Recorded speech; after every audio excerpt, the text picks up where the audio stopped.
It sounds like a ball bearing is loose inside the steering wheel. Welcome to another episode of Out of Spec Dave, where I find myself back at Tesla Mount Kisco 4 days after buying this beautiful, brand new Model 3 rear-wheel drive, the LFP model. Now, I've since named him Bucky. Thank you, Joe, one of the viewers, because I love Bucky so much. So this thing is Bucky.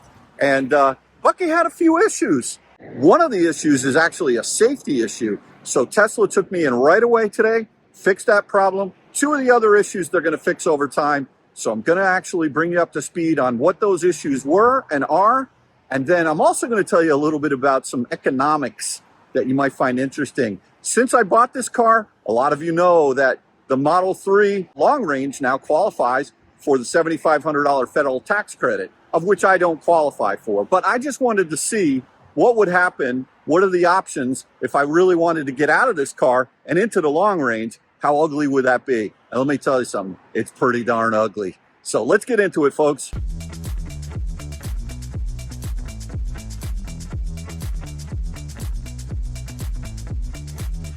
The situation is I had three issues with this Model 3.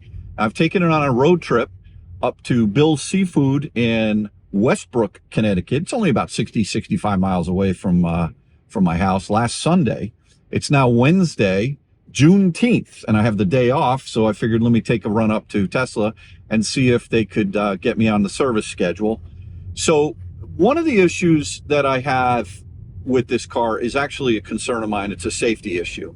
And what it is the steering wheel itself, when I would turn the wheel at low speeds, you would actually hear a loose screw or a clip or something bouncing around in what appeared to be the airbag chamber. And that's a concern of mine, because what you don't want to have are any projectiles, God forbid in the case of an accident, you don't want to have any projectiles flying out at you, whether it's a small screw or a metal clip of some sort. And there was definitely something jingling around in there.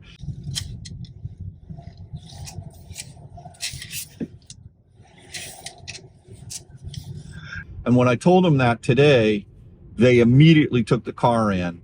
Ethan in service and Andrew from service, they really took care of me. But, you know, look, they have to prioritize, serious issues versus non-serious issues, and whether or not they've got parts in stock versus don't have parts in stock. And this one they took right away. So it was a loose clip inside the airbag chamber. They removed it, put it back together, and now I'm on my way. And the reason I'm on my way is because the other two issues, although are not as critical, they just don't really have the parts for them, and the time that's going to be needed to fix one of these issues is an issue. The center armrest is making a very strange, annoying noise. Here you go.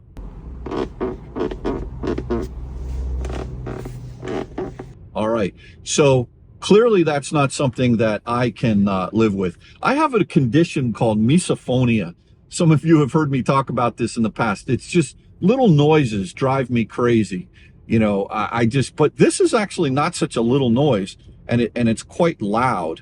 And so they don't have this part in stock, and they're going to have to order that, and they'll call me when it's in. So I'm going to get a replacement of the armrest. Now, last night I did a search about on, I think it was Reddit or one of these blogs, and a lot of people are complaining about the new Model 3, the refresh, the center console making the same exact noise.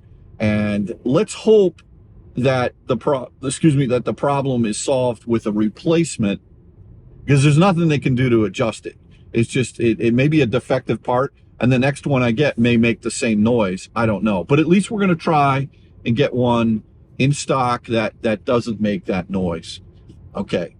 Issue number two, the air vents on the passenger side in the front are making a strange noise. Okay, so over chatter bumps drive me crazy. Really, something loose in there. That is a serviceable item, no problem, they'll fix it. And the tech, he heard it right away. He's like, yeah, I got to get in there, but it's going to take them time. So hats off to Tesla for accommodating me for the safety issue, the steering wheel today. I really appreciate that, guys. The other two, that's fine. So once the part comes in, that will then set the date for the service, and I'll get a loaner car so that, because they're going to need the car for the better part of the day. It's not anything that's super serious, but it's clearly it's going to take some time to get in there. Other than that, the car is phenomenal. It's great. I've been driving it around. I mean, here I am on these little windy roads, and you know, it handles great.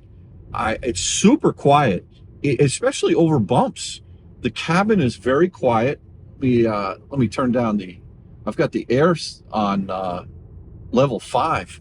There it is on level 3. Now, what is a little bit noisy are the air-conditioned or ventilated seats, and so, but you know, these are black seats, so I'm happy that I have the ventilation in the seats. That's really important. So anyway, that is all of the service items that need to be fixed. Guys at Tesla, I really appreciate you accommodating me today, and you know, getting me in and out of there as fast as possible, just weaving it in. I was really concerned about something flying out at me inside this wheel. That's no joke. And they jumped on it right away. So thank you. So 2 things I need to do today. One, I need to go get an international driver's license. I mentioned in one of my previous videos how Kathy and I are going to be going overseas on a cruise, and we're going to be going out of Southampton, England, into France and Spain.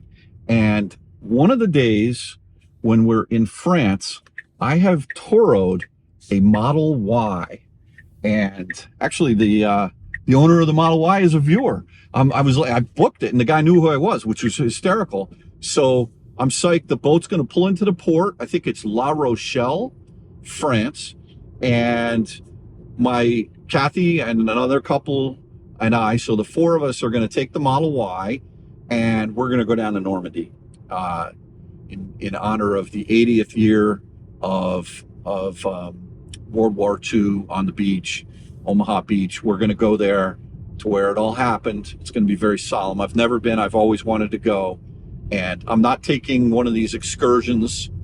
I'm doing this myself. So I'll be making a video of what's it like to rent a Toro Model Y in France, and what's it like to drive, you know, the Model Y over there, and what's the charging infrastructure like.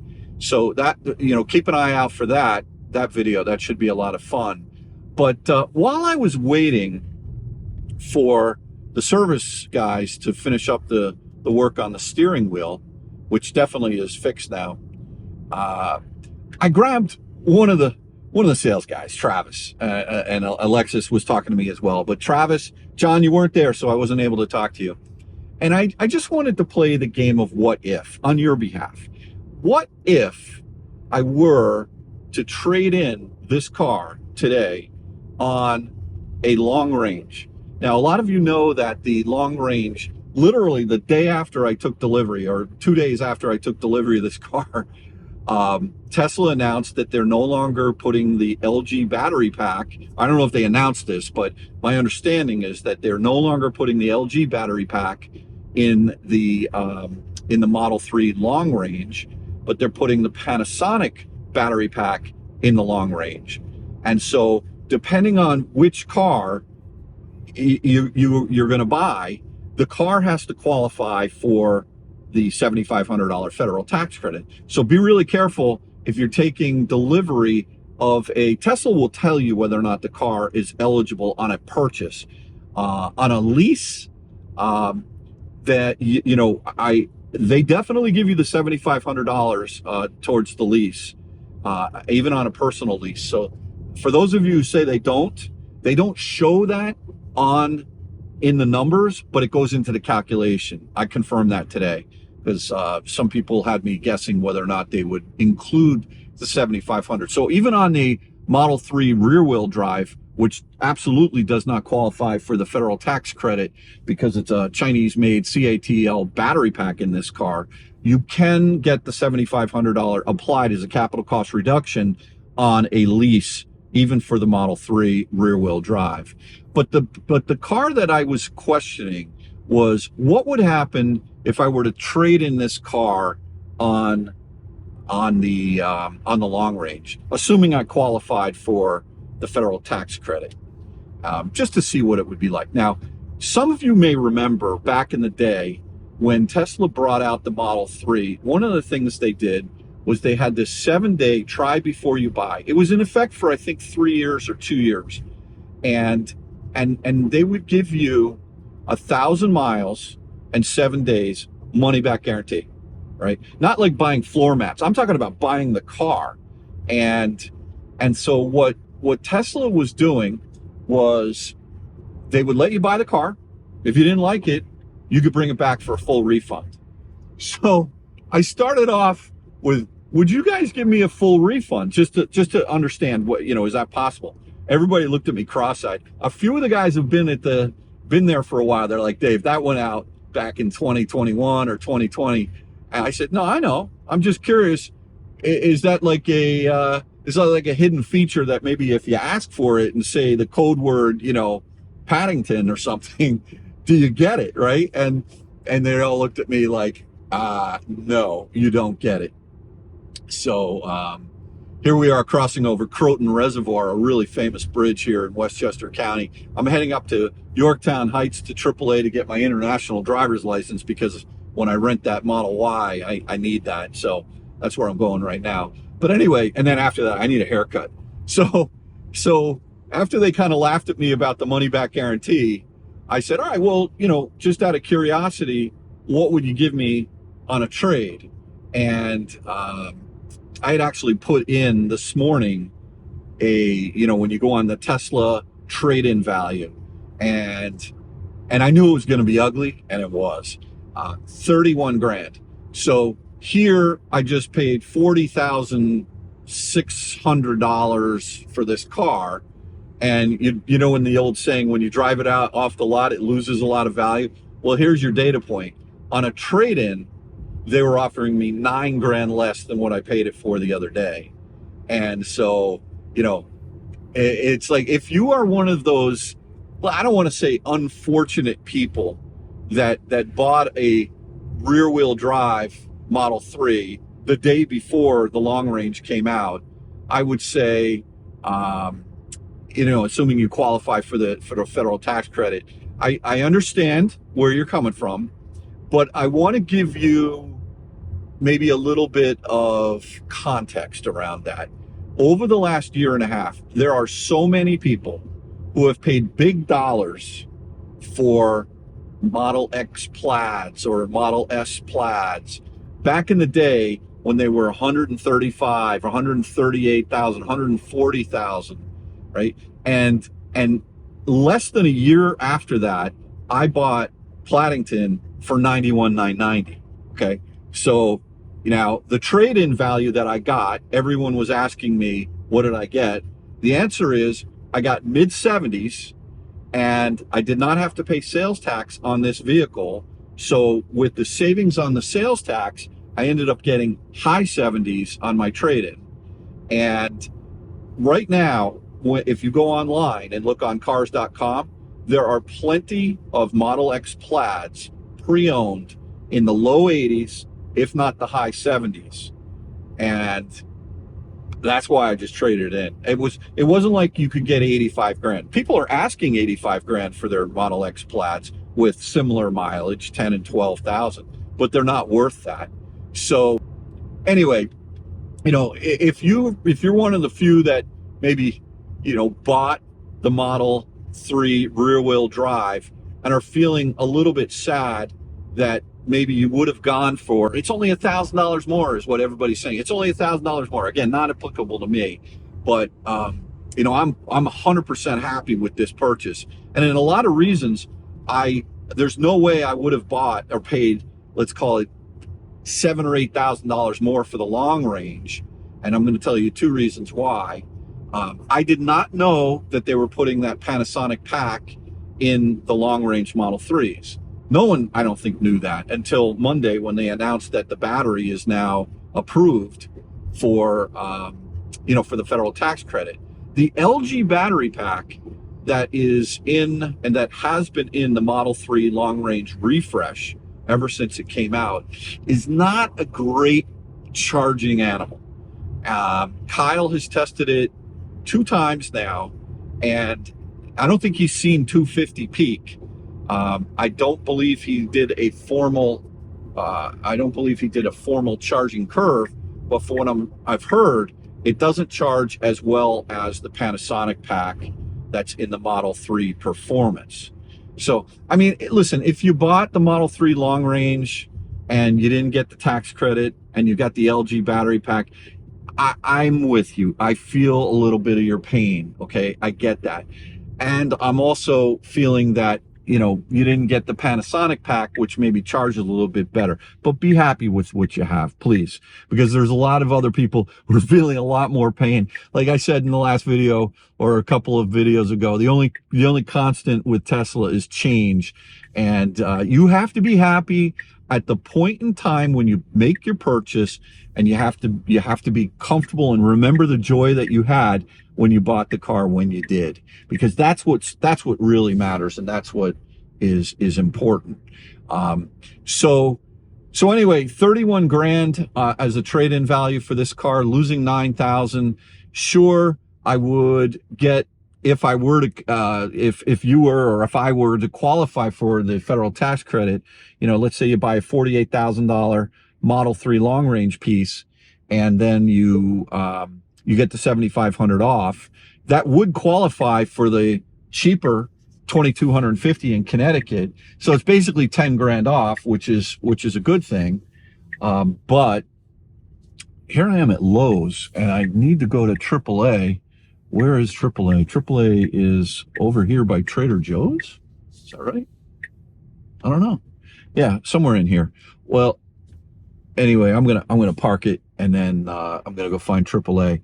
But the fact is that it would have cost me, assuming I did qualify for that $7,500 federal tax credit on the long range, it's $1,000 more right there. It's $1,000, and then it was $9,000 in loss.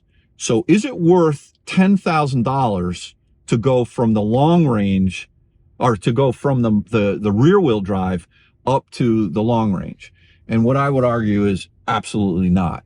But even if you were, let's say, tempted to go for the long range now, and if you do qualify for the $7,500 federal tax credit, and you're choosing between the rear wheel drive and the long range.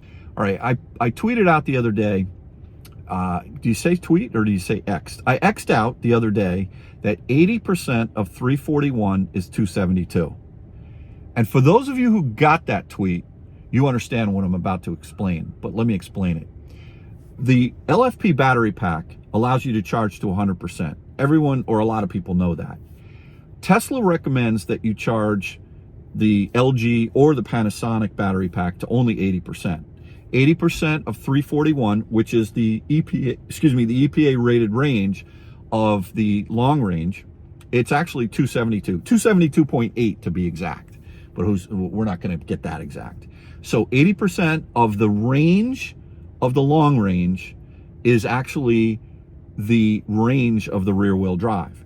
And since Tesla says that you can charge the rear wheel drive with the LFP, the lithium iron phosphate battery, to 100%, even every day if you want to, then you effectively have the same amount of range with the rear wheel drive on a day in, day out basis, except for if you charge to 100% on the long range. You get that extra, 18 plus 41, so 59 miles, it's called 60 more miles of range. You get that on the initial journey. So if you're living in Connecticut and you got a place up at Killington, and you want to really make sure you've got the range and the all-wheel drive.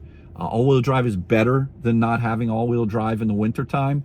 Rear-wheel drive in this car, I'm not afraid to drive this car in the winter. As a matter of fact, I drove one of my one of my my Model 3 rear-wheel drives that I had last year up in Utica, New York, in a blizzard when I went up to Turning Point when we were looking for magic docks. And I'll tell you what, this Model 3 rear-wheel drive, it's awesome. It's got the 911 effect with the motor sitting on top of the rear axle. I will say this rear-wheel drive Model 3, even with the all-weather tires, has been doing super well. So anyway, you know, you do get that bump on the initial range when you charge to 100% in the long range, no doubt. You do get all-wheel drive, no doubt, and that makes a compelling argument. But the thing is, once the question really becomes, which is the better road tripper? Is it the long range or is it the LFP? Now, the LFP only has a 60 kilowatt hour battery pack usable. The long range has a 77 kilowatt hour battery pack usable. It's got dual motor, so it's more hungry. This is one of the most efficient cars that Tesla makes, if not the most efficient car that Tesla makes. So just to give you an idea in terms of the efficiency that I've experienced so far, I've driven this car now 261 miles. Some of it's local roads like you saw earlier, some of it's highway when I went up to Bill's Seafood, and my average energy consumption so far is 206 watt hours per mile. That's super low. That's really efficient. And so I don't believe you're going to get that same level of efficiency in the long range. And so you, on a big road trip, let's say you're going to just cannonball it down to Florida, and you're not going to stop like I did the last time. The only bump you're going to get out of the long range is on that first leg of your trip. Now, we run something called the 10% challenge that Kyle runs out of Colorado. And the way that works is, if you haven't seen those videos, go over to the Out of Spec Reviews channel. It's very interesting. The 10% challenge, what you do is you bring the battery pack down to 10%. And then you plug in for 15 minutes. And then he drives the car at 80 miles an hour until he gets back down to 10%. And he measures how far you can go on a charge. Now, this car, the previous generation, not the Highlander, the refresh, but the Model 3 rear-wheel drive on 18-inch wheels, actually went 106 miles, I believe it was. The 19-inch wheels on the LG battery pack, which did not charge as fast, so you're not getting as much energy as you would in, let's say, the Model 3 Performance. So the long range, that car, after charging it up for 15 minutes from 10% up to for 15 minutes, it only went 100 miles. Now, one caveat, it had 19-inch wheels on it. So my curiosity is, which is the better road tripper, right? And so I had a viewer reach out to me, Will, by the way, thank you for reaching out. He lives in Greenwich, and he has a 2024 long range with 18-inch wheels with the LG battery pack. And at some point, we're going to do a test. It's going to be a modified test from what Kyle does with the 10% challenge, where you charge for 15 minutes and go 80 miles an hour. What we're going to do is we're going to take both cars. We're going to go to a Tesla supercharger. We're going to make sure they're both at 10%. We're going to fill up as much energy as we get in my rear-wheel drive versus his Model 3 long range. And then we're going to go for a drive on varied conditions. We might do 80 in one spot. We might be on country roads. We might be in city highway. We're going to take the time to go through, but both cars are going to be with each other. And that's going to be super interesting to see which car goes further. Because if you think about it, when you road trip, what do? 10% makes the most sense to pull in, if you will. You know, the out of spec style, pull it in super low in the pack. Yeah, you can do that.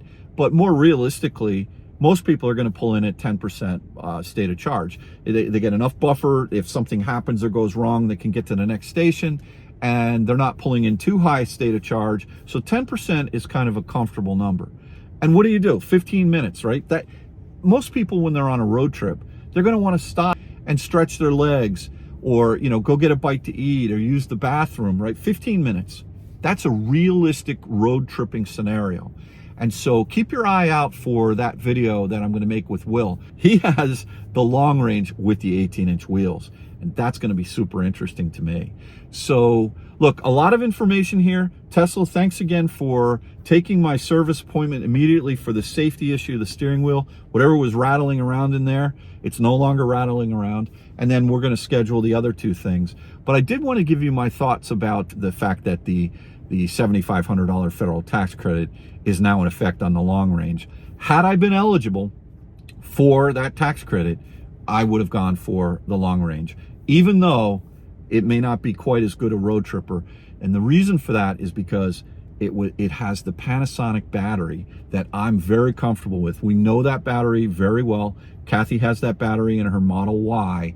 That thing peaks up at 250. Not the best charging curve in the world. The Model X had a better charging curve. You know, you're doing 105, 106 kilowatts at about a 50% state of charge.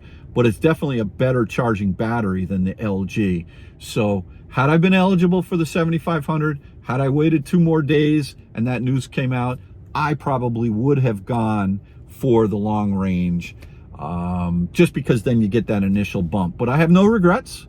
I love the LFP battery pack. A lot of people say that the LFP is going to last a lot longer. We really don't have any data points. At least I don't think, at least not from Tesla, that that's true. But I have heard that the LFP battery pack is actually going to have much greater longevity.